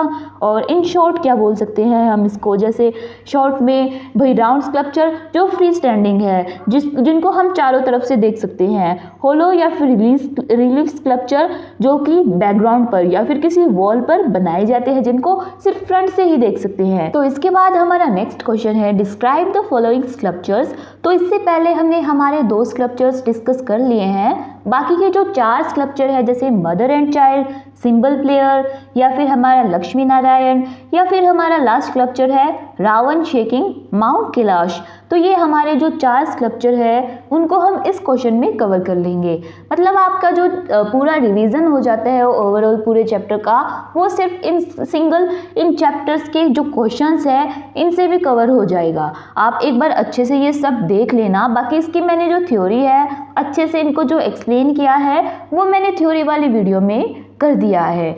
आप ये अच्छे से एक बार देख लो कि कैसे हमें आंसर लिखना है, क्योंकि हम पता क्या होता है कि हम चैप्टर से समझ लेते हैं, थ्योरी तो समझ लेते हैं, लेकिन काफ़ी कमेंट्स आते हैं कि दीदी फिर अगर एग्ज़ाम में क्वेश्चन आ जाए तो उनके आंसर हम कैसे लिखेंगे। तो ये मैंने मेनली इसीलिए ही ये वीडियो बनाई है कि आपका ये डाउट कवर हो जाए, आपका ये डाउट क्लियर हो जाए कि हमें आंसर कैसे लिखना है, हर एक पॉइंट जो लिखना है वो कैसे हमें डिस्क्राइब करना है, या फिर कितना लिखने की ज़रूरत होती है एक क्वेश्चन में। अगर आपको ये अच्छे से समझ में आ जाएगा जो कि कैसे आंसर लिखना है, कैसे वो पॉइंट्स अगर अच्छे से याद रहेंगे, तो फिर आप अपना जो क्वेश्चन है उसको थोड़ा सा और लंबा करके आप अपना जो शीट है वो कवर कर पाओगे और आपका क्वेश्चन एकदम अच्छे से रेडी हो जाएगा आपका आंसर। तो ये मेन मोटिव यही था मेरा इस वीडियो का, ताकि आपको ये पता लग जाए।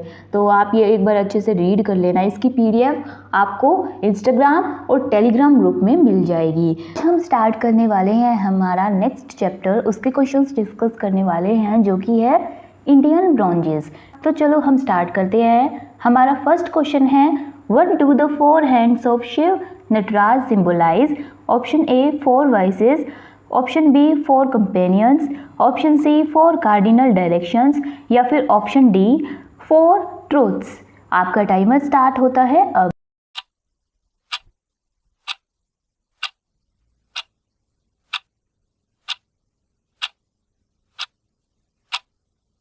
तो इसका आंसर है ऑप्शन C 4 कार्डिनल डायरेक्शंस, जो कि है ईस्ट, वेस्ट, नॉर्थ और साउथ। इसके बाद नेक्स्ट क्वेश्चन है the term cire perdue is used for which of the following.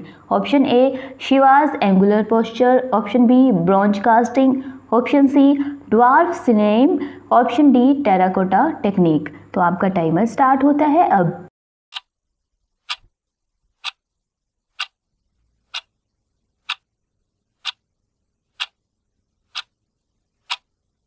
तो इसका आंसर है ऑप्शन बी ब्रॉन्ज कास्टिंग। इसके बाद नेक्स्ट क्वेश्चन है the most famous Chola bronze is that of.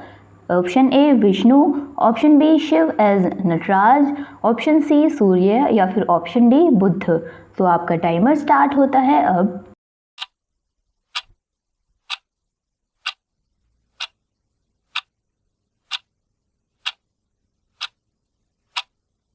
तो इसका आंसर है option B Shiva as Nataraja. इसके बाद नेक्स्ट क्वेश्चन है the Chola bronzes were made by which technique. Option A block printing, option B oil painting, option C stone casting या फिर option D lost wax process जिसको हम साइड पर्ड्यू प्रोसेस भी बोलते हैं।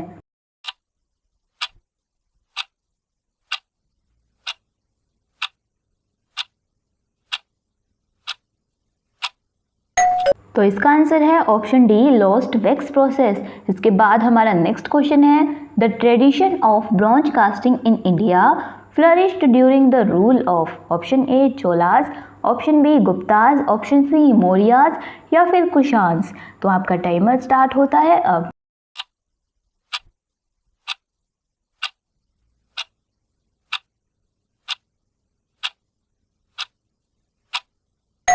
तो इसका आंसर है ऑप्शन ए चोलाज। इसके बाद नेक्स्ट क्वेश्चन है describe the two bronze sculptures from Chola period. तो हमारे जो ब्रॉन्ज स्कल्पचर्स है वो चोला पीरियड में ही बनाए जाते थे, तो इसीलिए इसमें हमारे दो स्कल्पचर है हमारे सिलेबस में, जो कि है उमा पार्वती जिसको देवी बोलते हैं और दूसरा है नटराज। तो हम स्टार्ट करते हैं हमारी सबसे पहली पेंटिंग उमा पार्वती जो कि हमारी देवी हैं, उनकी पेंटिंग उनकी ही एक स्कल्पचर है ये।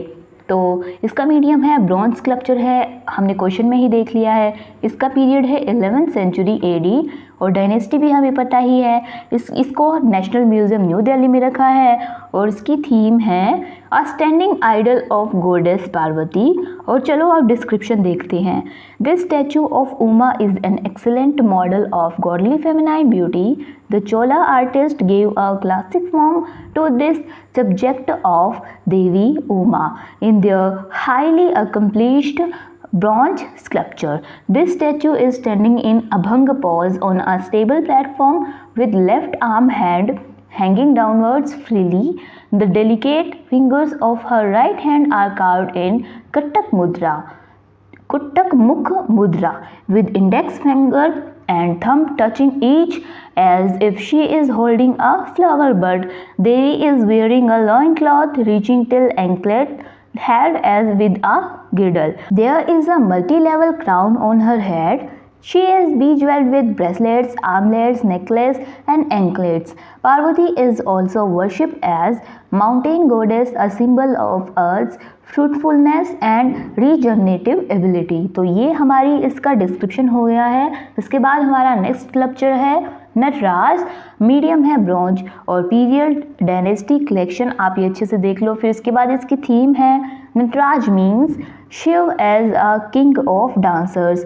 This sculpture is a symbolic representation of the universal circle of life. इसके बाद इसका डिस्क्रिप्शन है Nataraja is standing in atibhanga with 4 hands representing the cardinal directions east, west, north and south.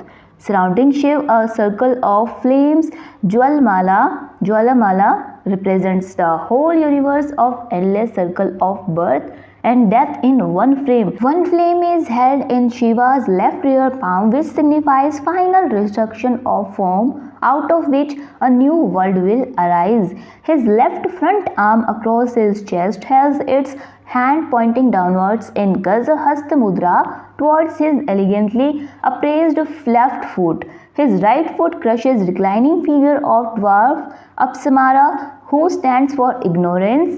इसमें जो ये है, जैसे जो ज्वलमाला है वो क्या रिप्रेजेंट करती है, या फिर उनके 4 हैंड्स है वो क्या रिप्रेजेंट करते हैं, उनकी जो लेफ्ट ईयर पाम पर जो वो फ्लेम है वो क्या रिप्रेजेंट करती है। मतलब ये जो पॉइंट्स है आप ये एक बार अच्छे से देख लेना, इनमें से आपके शॉर्ट क्वेश्चंस या फिर एमसीक्यू टाइप क्वेश्चंस भी बन सकते हैं। तो ये डिस्क्रिप्शन काफ़ी इंपॉर्टेंट होने वाला है आपका। इसके बाद इसका नेक्स्ट पॉइंट आप क्या लिखोगे, Shiva's right front hand is raised in abhaya mudra while his right rear hand holds a डम और डमरू। इसके बाद snakes that symbolize ego are seen curling around his arms, legs and hairs. His hair is braided and decorated. The snake around the waist is for Kundalini, the Shakti or divine force. The crescent moon on his head, hair braids spread like wavy rays on both sides of the shoulders complete the iconography. There is a skull on his head which stands for his victory over death. His third eye is symbolic of the omniscience and enlightenment. The whole idol is resting on a lotus pedestal. This is a marvelous example of balance, unity, rhythm and harmony. इसके बाद हमारा next question है, describe the lost wax process of solid casting as well as hollow casting. तो हम lost wax process को cire perdue या फिर हम ब्रॉन्ज कास्टिंग भी बोल सकते हैं। आपने ये इंडस वैली सिविलाइजेशन में भी पढ़ा था, तो अगर इसके रिगार्डिंग क्वेश्चन आ जाए तो आप ये कवर कर सकते हो क्योंकि आपने ये पहले पढ़ लिया है। इसके लेकिन 2 मेन पॉइंट्स होते हैं, मेन प्रोसेस होती हैं, वो होती है सॉलिड कास्टिंग या फिर होलो कास्टिंग। तो हमें इन दोनों को ही डिस्क्राइब करना है इस क्वेश्चन में। सबसे पहले है solid casting, similar to Indus valley. First step is to create the original model by raw material of smoothly kneading beeswax and condylium with little oil. Next step is to coat this model with clay made from termite hills and then it will be dried and fired. The wax model melts and flows out while some of it vaporizes, leaving the mold empty. Then the metal alloy of bronze is melted and poured into the empty clay mold. When it gets settled, hardened and cooled, the mold is broken off. The hardened bronze figure thus obtained is then cleaned and smoothened. तो ये थी solid casting। इसके बाद है hollow casting. The first step is of constructing a clay core which is roughly the shape of final cast image. Next, this core is covered by a layer of wax composed of pure beeswax, resin from the special tree and nut oil. Further on, this wax in which is covered with layer of clay. Now there is wax between clay core and clay top that acts like a mold. The whole thing is heated. Wax melts out through the holes created on top layer of clay. The liquid metal is poured in place of wax and left off cool and hardened. The metal takes the same shape as the wax. The outer layer of clay is then broken off and metal icon is polished and finished. तो ऐसे आपको इसका answer लिखना है। जो इसका मतलब समझाया है वो मैंने थ्योरी वाली क्लास में भी समझा दिया है, तो आप वहाँ से कर सकते हो। स्टार्ट करने वाले हैं हमारे नेक्स्ट चैप्टर के क्वेश्चन प्रैक्टिस, जो कि है इंडो इस्लामिक आर्किटेक्चर। इससे पहले हमने हमारे सभी चैप्टर्स की थ्योरी और क्वेश्चन आंसर सब कुछ कर लिया है। चलो करते हैं स्टार्ट। हमारा फर्स्ट क्वेश्चन है, which of the following is called the victory tower. तो ऑप्शन ए है Qutub Minar, option B Taj Mahal, option सी गोल गुंबद या फिर ऑप्शन डी जामा मस्जिद। तो हमारा टाइमर स्टार्ट होता है अब।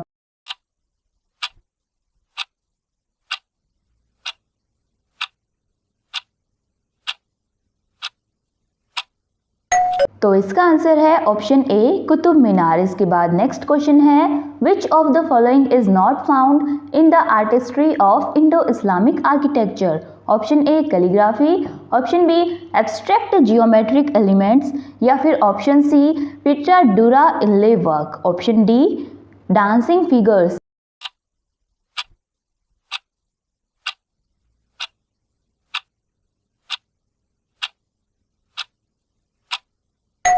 तो इसका आंसर है ऑप्शन डी डांसिंग फिगर्स। इसके अलावा हमारी कैलीग्राफी, एब्स्ट्रैक्ट जियोमेट्रिक एलिमेंट्स या फिर पिट्रा डूरा इनले वर्क, ये सब हमारे इंडो इस्लामिक आर्किटेक्चर में मिलते हैं।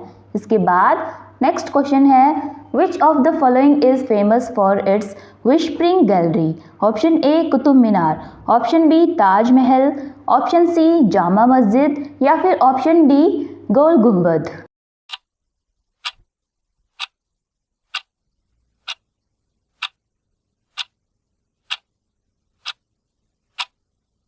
तो इसका आंसर है ऑप्शन डी गोल गुंबद। इसके बाद नेक्स्ट क्वेश्चन है, the char bagh style of garden planning was introduced by Mughals, Delhi sultans, Rajputs या फिर मराठास।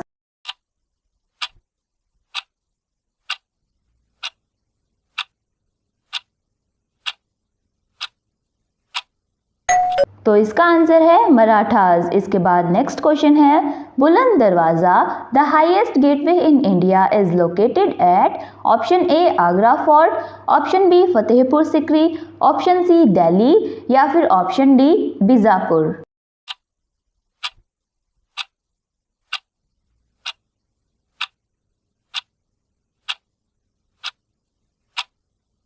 तो इसका आंसर है ऑप्शन बी फतेहपुर सिकरी। तो इसके बाद हमारे नेक्स्ट जो लॉन्ग क्वेश्चन है वो है, आपका ये क्वेश्चन अलग अलग भी आ सकता है, जैसे कुतुब मीनार को बताओ, ताजमहल के बारे में या फिर हमारा जो गोल गुंबद है उसके बारे में।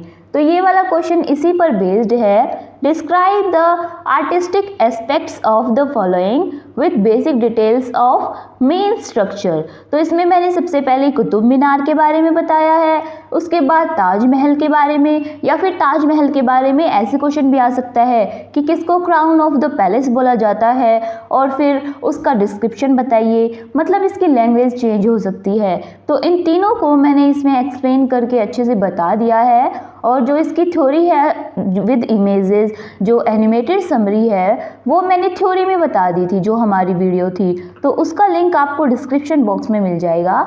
इसके अलावा मैंने ये बताया है इसमें कि कैसे इसका आंसर लिखना है, ये सब मैंने एक्सप्लेन अच्छे से कर चुकी हूँ मैं उस वाली वीडियो में, तो आप वो वीडियो ज़रूर देखना पहले, तभी आपको इसका आंसर अच्छे से समझ में आएगा।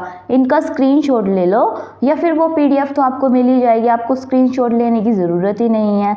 तो इसके बाद नेक्स्ट क्वेश्चन है, what are the 4 main categories of Indo Islamic architecture. तो इसका आंसर हम कैसे लिखेंगे, सबसे पहले है हमारा जो फर्स्ट कैटेगरी है वो है imperial style, developed under the Delhi sultans, marked by arches, domes, minarets, example Qutub Minar, Quwwat ul Islam mosque जो कि कुतुब मीनार के ही पास है दिल्ली में। और इसके बाद है हमारी नेक्स्ट कैटेगरी है provincial style, regional variations under different sultanates and rulers in Bengal, Gujarat, Malwa, Kashmir etcetera. इसके बाद इसका एग्जाम्पल है जैसे अदीना मॉस्क्यू जो कि है हमारा बंगाल में, इसके बाद जामा मस्जिद जो कि अहमदाबाद में है। इसके बाद नेक्स्ट स्टाइल है Mughal style, flourished under the Mughal emperors, combining Persian, Timurids and Indian traditions with grandeur and symmetry. Example, Humayun's tomb, Taj Mahal, Fatehpur Sikri. इसके बाद नेक्स्ट है Deccani style, developed in the Deccan region under the Bahmani, Adil Shahi, Qutub Shahi and other dynasties, blending Persian Islamic with local traditions. Example, Gol Gumbaz, Bijapur, चार मीनार जो कि हैदराबाद में है।